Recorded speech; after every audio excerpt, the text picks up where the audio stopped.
Halo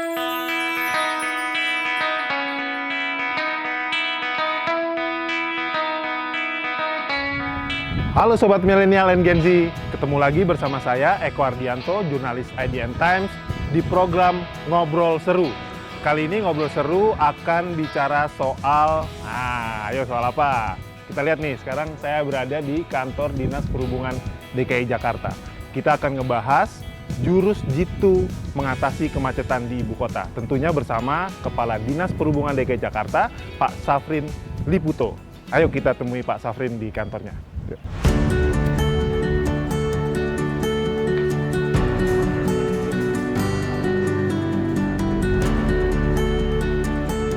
Selamat pagi Mas Safrin. Pagi Mas Eko, apa kabar? Apa kabar, sehat Pak? Alhamdulillah sehat. Kita mau wawancara Bapak di Ngobrol Seru, tapi lebih baik enakan di lapangan Pak, karena kita pengen lihat suasana kemacetan Jakarta. Boleh kita sambil lihat situasi dan kondisi lapangan trafficnya seperti apa hari ini. Oke Pak. Ya.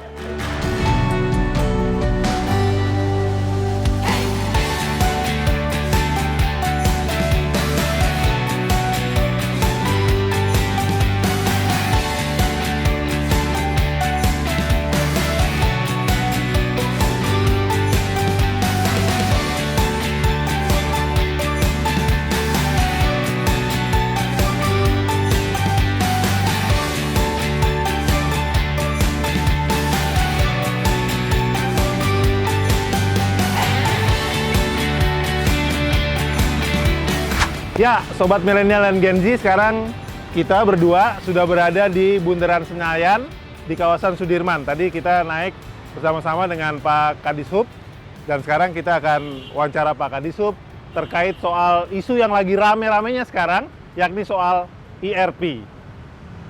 Pak Kadis, bagaimana soal IRP ini? Ya kan, karena banyak pro kontra, apakah akan dilanjutkan atau tidak pembahasannya kira-kira? Iya, baik. Jadi bicara IRP ini menjadi salah satu strategi dari sisi pengendalian lalu lintas yang ada di Jakarta dalam upaya penanganan permasalahan transportasi.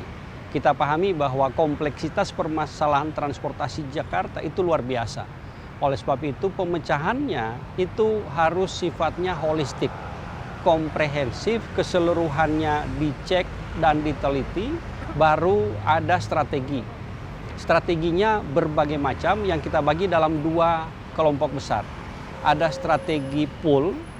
Strategi pool ini bagaimana upaya kita bersama agar masyarakat menggunakan angkutan umum dalam bermobilitas. Jakarta sudah melakukan itu sejak tahun 2004 dengan dibangunnya busway koridor 1. Dan sekarang Transjakarta sudah operasional di 13 koridor, ditambah lebih dari 240 rute lainnya, menjangkau lebih kurang 2.500 km layanan.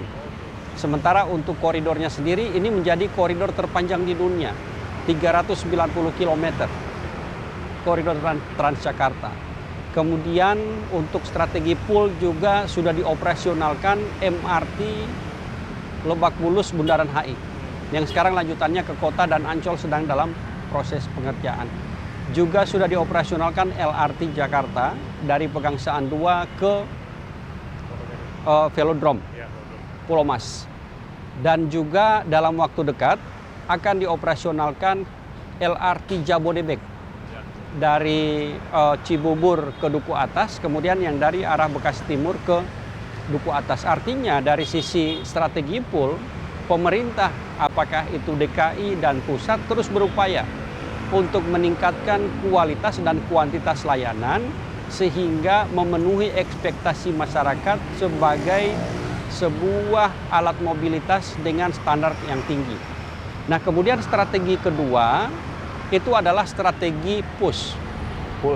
Layanan angkutan umum sudah dilakukan dengan sebaik-baiknya, tetapi kemudian dari sisi kapasitas yang tersedia itu belum optimal. Sehingga pengguna kendaraan pribadi itu harus dikendalikan.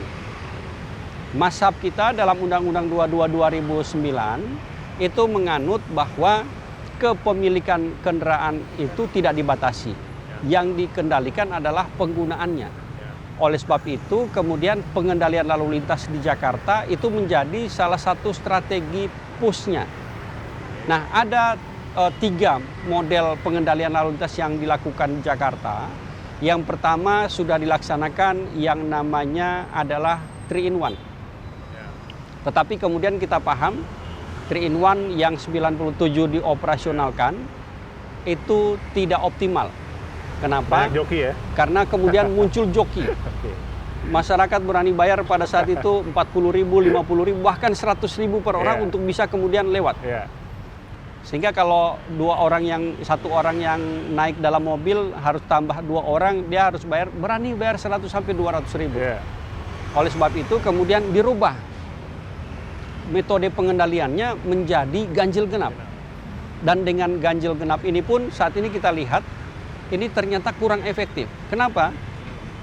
Warga kita luar biasa pertumbuhan ekonominya, sehingga yang tadinya memiliki 1 mobil menambah mobil berikutnya dengan plat nomornya ganjil genap, akhirnya bebas ganjil genap.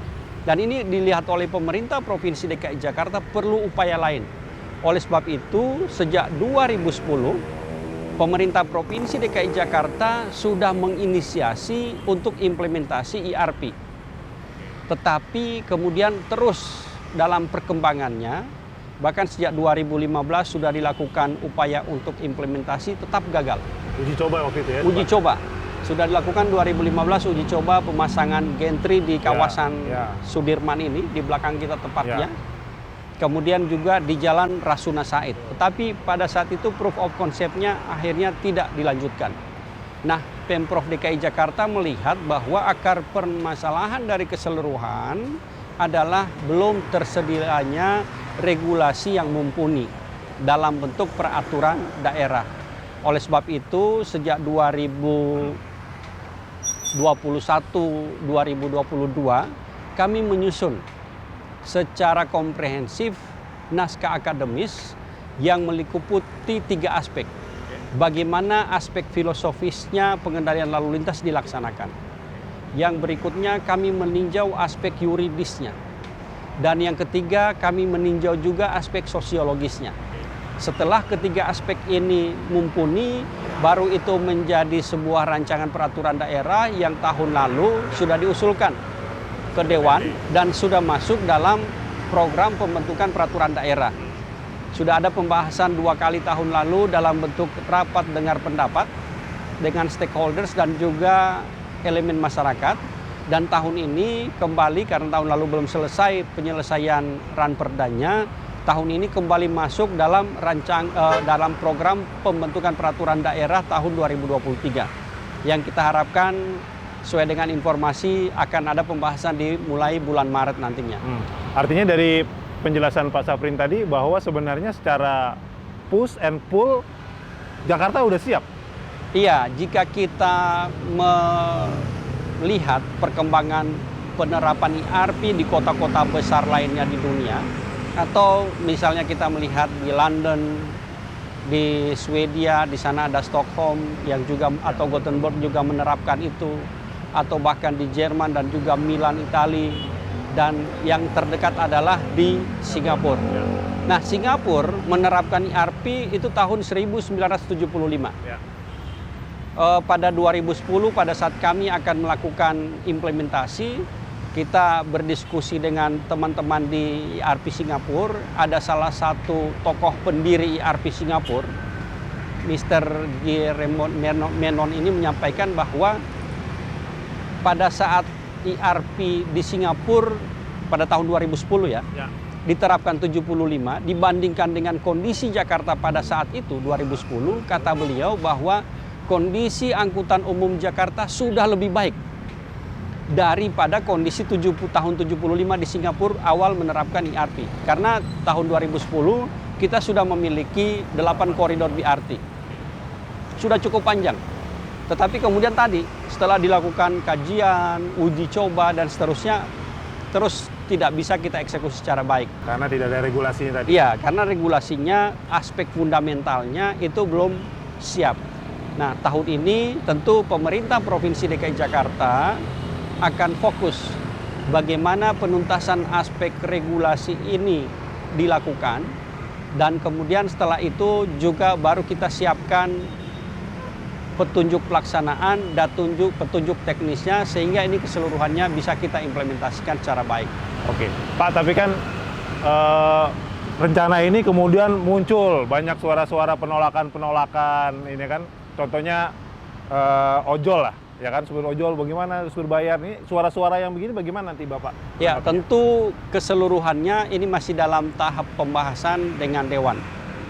Keseluruhannya kami sudah usulkan, tentu ini sangat dinamis, tetapi satu hal yang ingin kami sampaikan bahwa untuk mengatasi permasalahan transportasi Jakarta itu harus komprehensif. Tidak bisa kita melakukan penanganan secara parsial, dan oleh sebab itu semuanya kita bisa lihat bahwa berapa banyak pertambahan kepemilikan kendaraan bermotor di Jakarta. Apakah itu roda 4 maupun roda 2. Berapa masifnya kepemilikan roda 2 yang kemudian itu menyebabkan kendala kita dalam melakukan pengaturan, penuntasan permasalahan kemacetan lalu lintas di Jakarta. Artinya suara-suara mereka nanti ini akan didengar, Pak, ya? Kelompok-kelompok masyarakat yang tadi ya kayak gitu. Iya, tentu forum itu ada.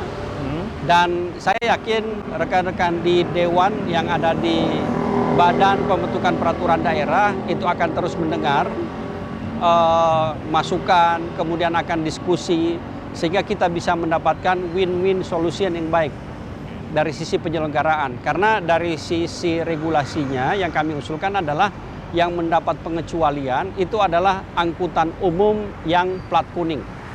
Jadi yang sifatnya plat kuning itu otomatis akan diberikan insentif, bisa saja mereka gratis untuk waktu tertentu melintasi kawasan IRP. Pak, apa sih isinya selain yang sudah beredar, Pak, ya? Bahwanya akan berlaku di 25 ruas jalan. Kemudian apa lagi, Pak, isi dari peraturan IRP itu? Iya, jadi dalam usulan kami memang ada dua hal. Pertama, penerapan IRP bisa berbasis koridor. Koridor dalam artian pada 25 ruas jalan yang saat ini sudah diterapkan ganjil genap. Tapi itu pun untuk implementasinya pasti akan dilakukan secara bertahap. Bertahap dalam artian kami kaji pertama misalnya yang urgensinya dari sisi ketersediaan layanan angkutan umum yang mumpuni adalah Fatmawati ke Bundaran HI misalnya. Atau Fatmawati ke kota pada saat MRT-nya sudah tersedia dengan baik. Jadi itu yang akan dilakukan pelayanan atau implementasi tahap awal. Jadi secara bertahap, tidak sekaligus secara masif keseluruhannya dilakukan. Secara bertahap, tahun ini berapa ruas jalan yang kira-kira hasil kaji kami ternyata itu mumpuni untuk menampung terjadinya peralihan pengguna kendaraan pribadi ke angkutan umum. Di sanalah yang kita akan prioritaskan tahap awal implementasi.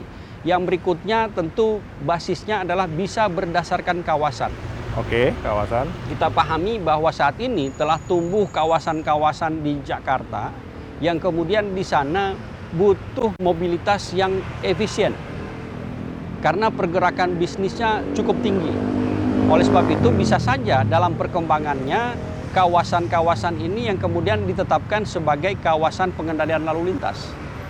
Di sana dengan pola yang masuk ke dalam satu kawasan, jadi tidak lagi berbasis ruas jalan, tetapi satu kawasan, satu area itu bisa saja di sana satu kawasan itu menjadi kawasan IRP.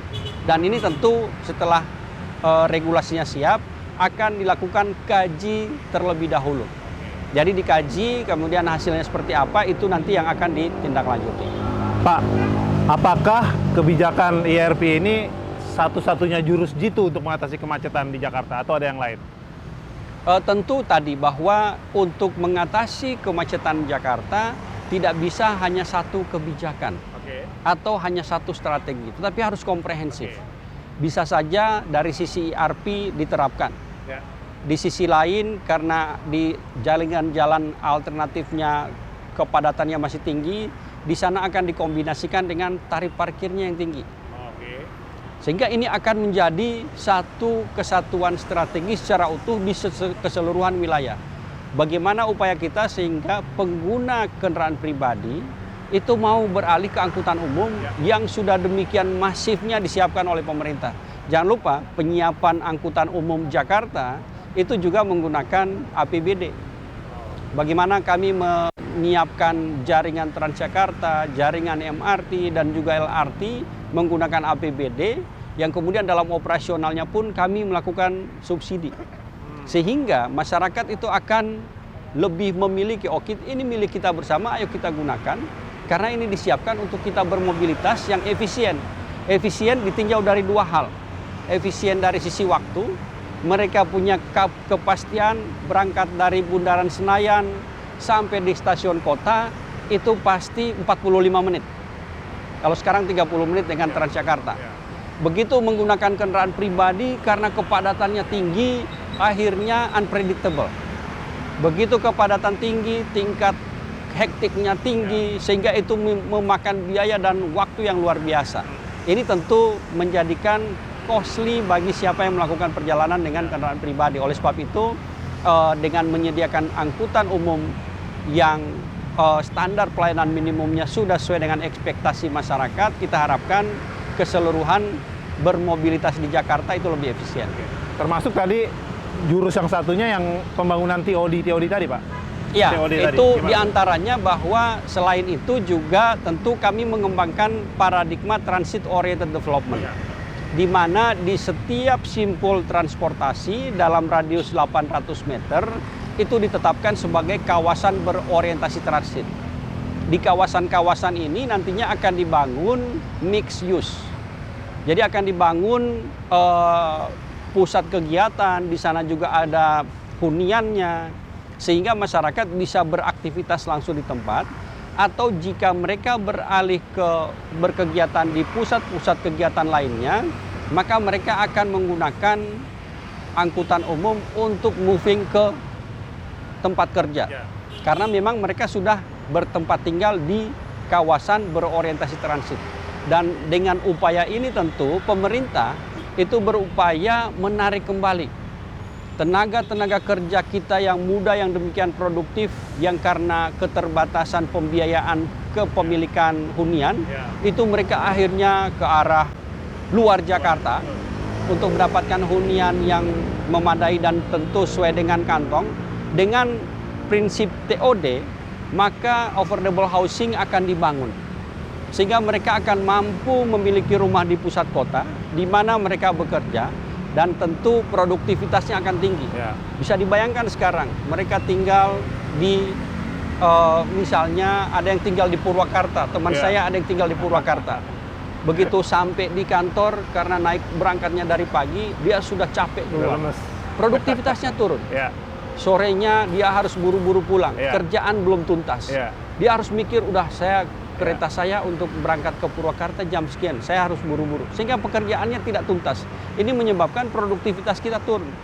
Tapi dengan konsep TOD tadi, maka semuanya disiapkan di satu tempat, kemudian mereka bisa beraktivitas secara nyaman, melaksanakan tugas secara baik, dan tentu produktivitas kita tumbuh demikian baiknya. Dan jangan lupa, dengan produktivitas tinggi, tingkat pertumbuhan ekonomi kita tentu juga semakin lebih baik ke depan. Oke, berarti sekarang masyarakat Jakarta menunggu kapan kira-kira peraturan IRP itu akan disahkan.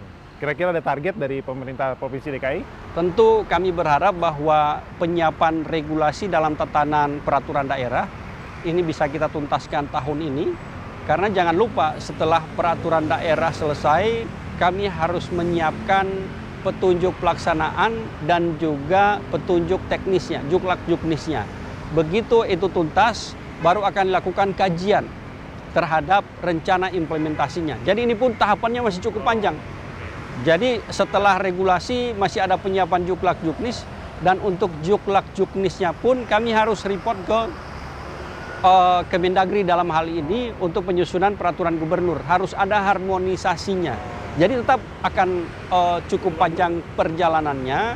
Mohon dukungan semua pihak untuk bagaimana kita mewujudkan Jakarta sebagai sebuah kota yang berkelanjutan, di mana kita yang saat ini hidup di dalam kota ini dalam kondisi baik, dan juga kita siapkan untuk anak cucu kita kelak.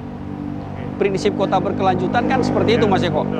Jadi bagaimana seluruh elemen kehidupan di kota itu dinikmati dengan baik oleh kita, dan nantinya kita siapkan juga untuk anak cucu kita.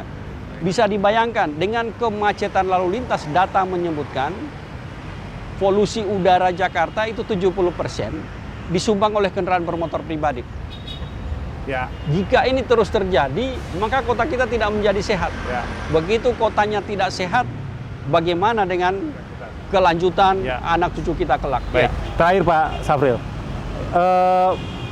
bocoran tentang harga IRP itu benar Pak, antara 9.500 sampai 15.000 sekian? Ya, baik, dari hasil kajian kami memang tentu itu sangat tergantung dari berapa banyak kita mereduce volume lalu lintas yang berada di jalan. Dan tentu kajian itu berdasarkan namanya survei ATP-WTP, ability to pay dan willingness to pay. Jadi dari hasil survei itu kami mematoknya tidak terlalu tinggi memang, di mana pada angka paling tinggi 19.000, maka akan terjadi pengurangan volume lalu lintas di jalan sekitar 40%. Menurut kami dengan angka 40% terjadi penurunan volume lalu lintas, maka kecepatan lalu lintas di ruas jalan itu bisa dijaga, sehingga prinsip untuk menjangkau satu titik di wilayah Jakarta dalam waktu maksimum 60 menit itu bisa dicapai. Tetapi jika misalnya tarifnya dinaikkan, maka volume lalu lintas otomatis akan lebih turun, dan tentu dengan pola itu prinsip jumlah kendaraan bermotor yang ada di jalan juga akan semakin turun. Baik, Pak Safrin, terima kasih penjelasannya tentang IRP ini. Moga-moga memberi penjelasan kepada masyarakat karena memang masih menunggu nih. Tapi masyarakat kira-kira harus bersabar ya. Siap, masyarakat bersabar, dan tentu yang paling utama adalah harus dibangun pemahaman dan kesadaran kolektif untuk bagaimana kita mewujudkan transportasi Jakarta yang selamat, aman, dan lancar. Karena tanpa kesadaran kolektif, tentu itu semuanya tidak akan terjadi. Baik. Terima kasih. Terima kasih. Ya, kira-kira demikian ngobrol seru kita bersama Pak Kadishub DKI Jakarta, Pak Safrin Liputo, tentang IRP. Moga-moga kalian, milenial dan Gen Z, siap nanti kalau peraturan ini sudah berlangsung. Oke, sampai jumpa.